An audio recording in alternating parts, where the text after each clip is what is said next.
Nós, por qualquer lugar do Brasil que venhamos a passar, uma multidão nos acompanha. O outro lado, que ganhou as eleições, ninguém o acompanha. Em qualquer lugar do Brasil que eu vá, do sul ao nordeste, do sudeste ao centro-oeste, ou a região norte, o povo nos trata muito bem. Nós podemos ver um dia um time de futebol ser campeão sem torcida, mas presidente sem povo é a primeira vez que nós estamos assistindo na história do Brasil. Falaram que eu deveria passar faixa para aquele cara. Eu não passo a faixa para ladrão.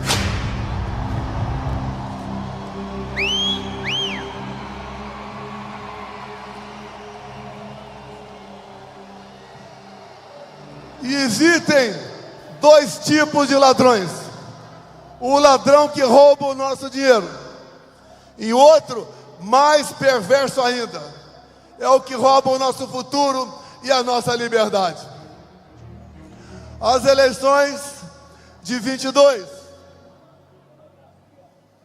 aos poucos vocês vão tomando conhecimento. Ela foi totalmente conduzida de forma parcial pelo presidente do Tribunal Superior Eleitoral, Alexandre de Moraes. Eu não podia fazer nada, não podia fazer live da minha casa, não podia mostrar as imagens do 7 de setembro, não podia associar o Lula a ditadores da América do Sul, não podia mostrar a imagem dele defendendo roubo de celular para tomar uma cervejinha.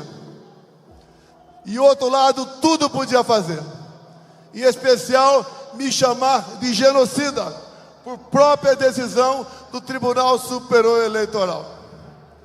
A gente não consegue entender como aquele que, segundo o TSE, perdeu as eleições e arrasta multidões, e o outro que ganhou as eleições e não consegue tomar refrigerante no botequim de qualquer lugar. Se aquela facada que eu tomei no dia 6 de setembro de 2018, por um integrante do PSOL, partido da extrema esquerda, se fosse fatal, Haddad seria presidente da República. E eu teria sido enterrado como mandante da morte de Marielle Franco. Essa verdade eles não querem. E na verdade, quando eles falam e fazem gestões para controlar a mídia, eles não querem censurar desinformação, discurso de ódio ou fake news. Eles querem censurar a verdade.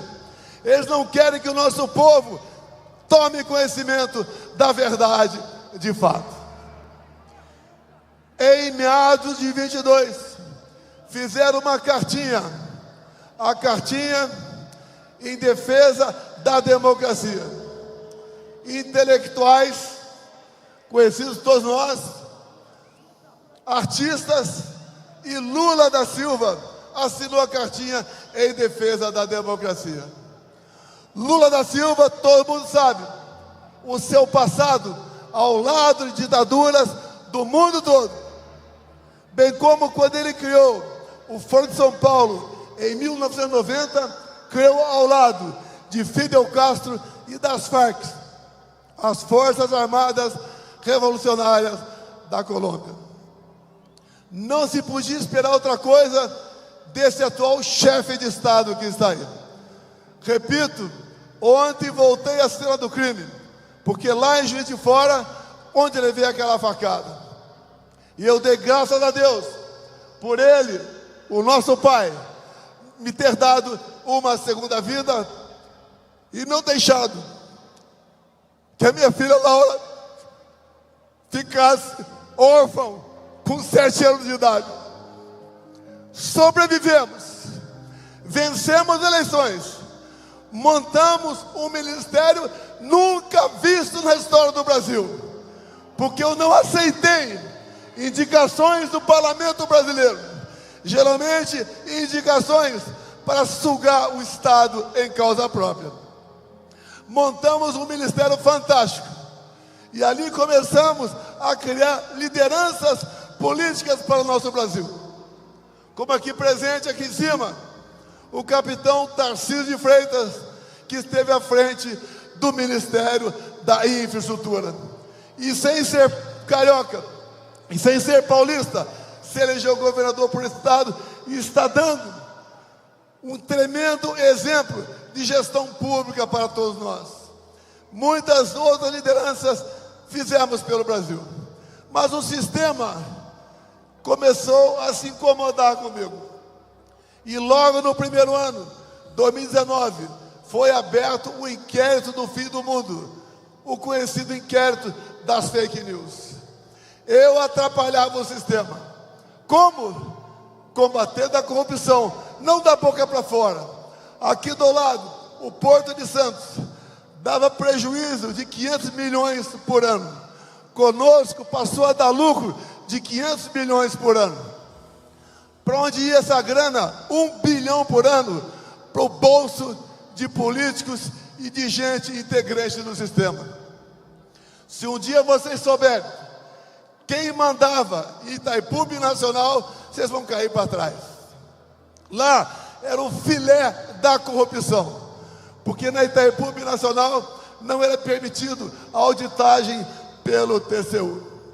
Só com que nós evitamos com fraudes, com corrupção, fizemos obras fantásticas na região ali do oeste de Paraná. Alongamos a pista em 600 metros do aeroporto de Foz do Iguaçu. Começamos e concluímos a segunda ponte com o Paraguai. Começamos a terceira ponte com o Paraguai. E tantas outras obras de infraestrutura para mais de 50 municípios.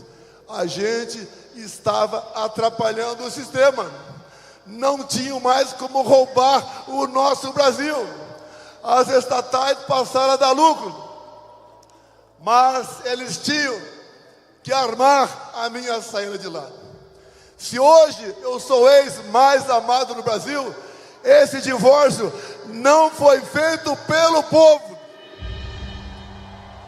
Foi feito por parte desse sistema que trabalhou 4 anos contra a minha pessoa.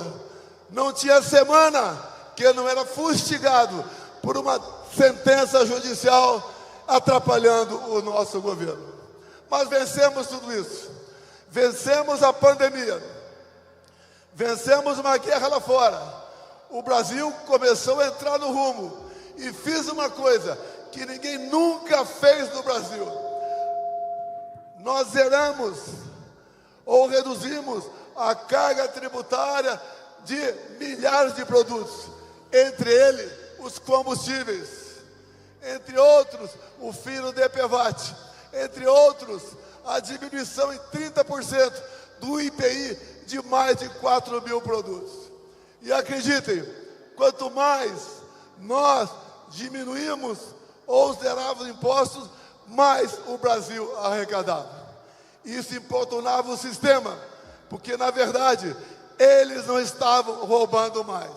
Se uniram e começaram com o velho discurso que eu queria dar um golpe de Estado.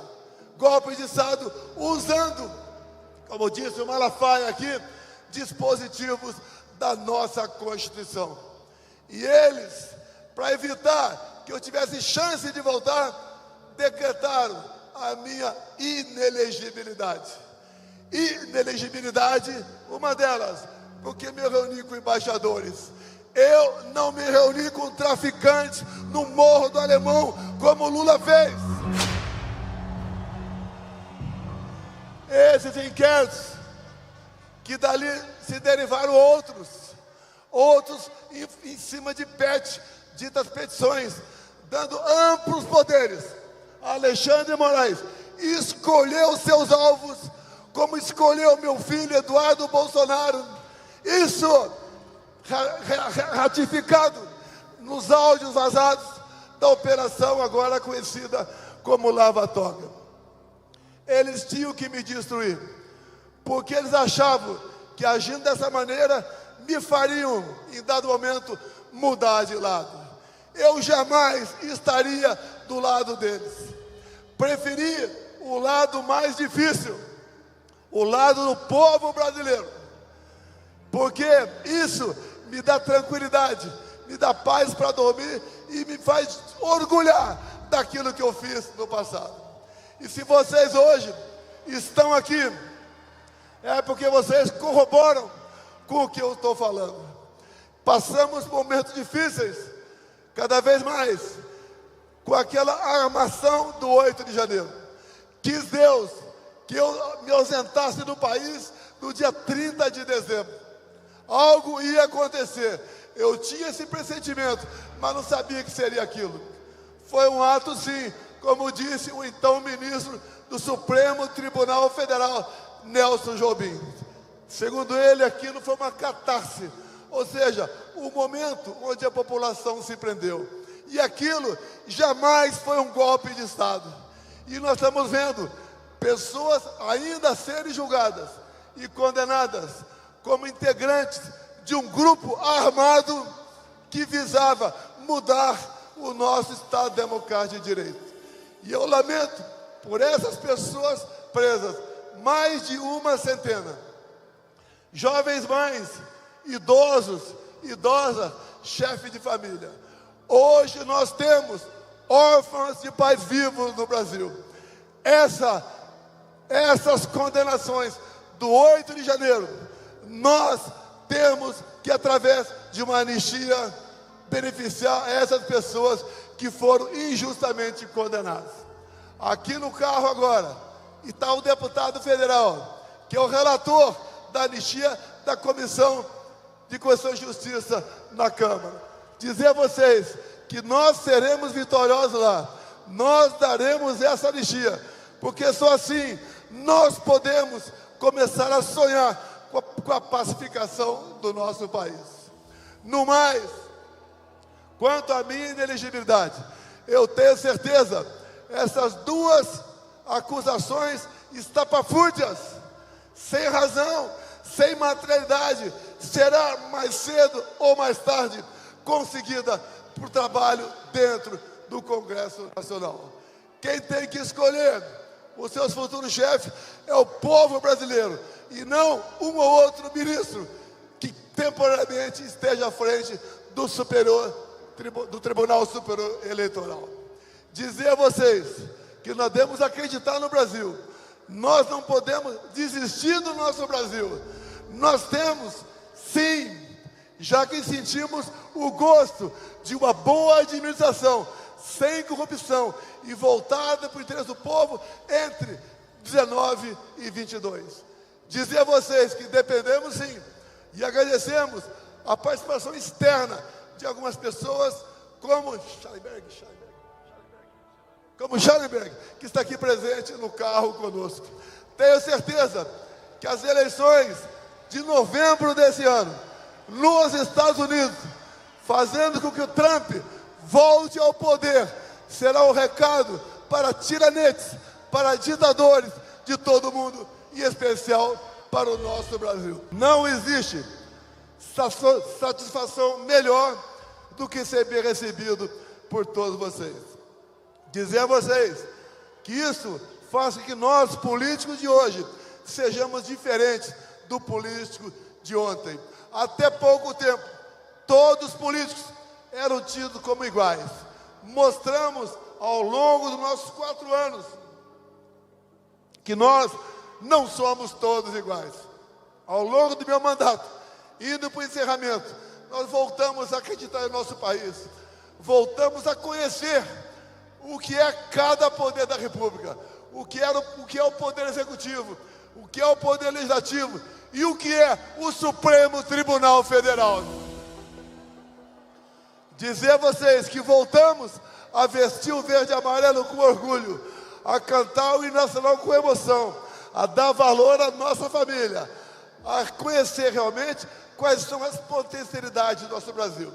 Dizer a vocês que, enquanto presidente, tive um relacionamento o melhor possível com as grandes democracias do mundo, Coisa que acontece exatamente o contrário nos dias de hoje, onde o atual governo se mistura, se entrega e se alia a ditaduras de todo o mundo.